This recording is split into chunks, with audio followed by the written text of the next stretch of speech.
1857 का साल भारतीय इतिहास में एक महान सैनिक क्रांति के लिए याद किया जाता है।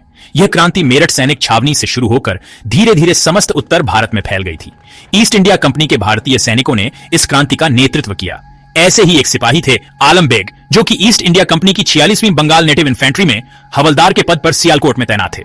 जब क्रांति की लहर आज के पाकिस्तान के सियालकोट शहर पहुंची, तो वहां तैनात आलम बेग और उनके साथियों ने भी बाकी भारतीय सिपाहियों का अनुसरण करते हुए अंग्रेजों के खिलाफ क्रांति का बिगुल फूंक दिया और वहां तैनात अंग्रेजों पर हमला कर दिया। 9 जुलाई 1857 को उन्होंने 7 यूरोपियन लोगों को मार डाला, जिसमें एक पूरा स्कॉटिश परिवार भी शामिल था। क्रांति के कमजोर होने के बाद जब अंग्रेजों ने सभी बागी सिपाहियों की धरपकड़ शुरू की, तो आलम बेग अपने साथियों के साथ सियालकोट से निकलकर कश्मीर होते हुए तिब्बती सीमा तक चले गए, लेकिन तिब्बती तरफ के सुरक्षा पहरेदारों ने उन्हें वापस भेज दिया। अंग्रेजों ने उन्हें पठानकोट के पास स्थित माधोपुर शहर से गिरफ्तार कर लिया, जहां से उन्हें वापस सियालकोट ले जाया गया।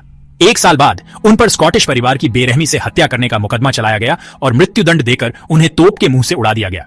इसके कुछ समय बाद क्रांति का भी अंग्रेजों द्वारा बेरहमी से दमन कर दिया गया। मगर आलम बेग की दुखद कहानी एक सदी बाद सामने आई। एक आयरिश कप्तान आर्थर रॉबर्ट जॉर्ज कॉस्टेलो, जो आलम बेग की सजा के समय वहां मौजूद थे, आलम बेग की मृत्यु के बाद उनके सर को 1857 की एक यादगार के रूप में अपने साथ लंदन ले गए। कुछ साल पहले आलम बेग की यह खोपड़ी लंदन के द लॉर्ड क्लाइड पब के एक स्टोर रूम में पाई गई। पब के मालिकों को खोपड़ी की आंख के गड्ढे में छोड़े गए एक नोट से पता चला कि यह आलम बेग की थी। साथ ही उसमें यह भी लिखा था कि उन्होंने सियालकोट में सिपाहियों के विद्रोह में प्रमुख भूमिका निभाई थी। पब के मालिक खोपड़ी को आलम बेग के परिवार को वापस करना चाहते थे। उन्होंने काफी कोशिश की, लेकिन वे नाकाम रहे।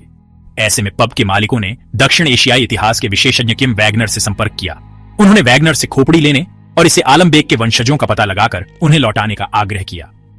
वैगनर इस खोपड़ी को अपने घर ले आए। काफी प्रयासों के बाद वैगनर की कोशिश उनके द्वारा प्रकाशित एक शोध ग्रंथ के रूप में सामने आई, जिसका नाम था the skull of Alam Beg, the life and death of a rebel of 1857। Wagner का मानना था कि आम लोगों को इस खोपड़ी के बारे में बता करके ही आलम बेग को उनकी मातृभूमि में वापस ले जाया जा सकता है। उनके शोध से पता चला कि 46वीं बंगाल नेटिव इन्फेंट्री के ज्यादातर सिपाही आधुनिक उत्तर प्रदेश और बिहार राज्यों से थे और हवलदार आलम बेग संभवतः उत्तर प्रदेश के रहने वाले थे। हालांकि वैगनर बेग के परिवार को वह खोपड़ी वापस करना चाहते थे, मगर यह संभव नहीं था क्योंकि ईस्ट इंडिया कंपनी ने सभी बागी सिपाहियों का कोई रिकॉर्ड नहीं छोड़ा था। वैगनर लिखते हैं कि इतने सालों बाद अब समय आ गया है कि आलम बेग अपने घर लौटे। उनका जन्म शायद आज के भारत के उत्तर प्रदेश राज्य में हुआ था, मगर उन्हें आज के पाकिस्तान में तोप से उड़ा दिया गया था। इसलिए भारत पाकिस्तान सीमा के पास आलम बेग को दफनाना उनके बलिदान के लिए सबसे उपयुक्त श्रद्धांजलि होगी। मगर राजनीतिक कारणों से वैगनर इस कार्य को अंजाम नहीं दे पाए और आलम बेग को आज भी अपने वतन की मिट्टी का इंतजार है।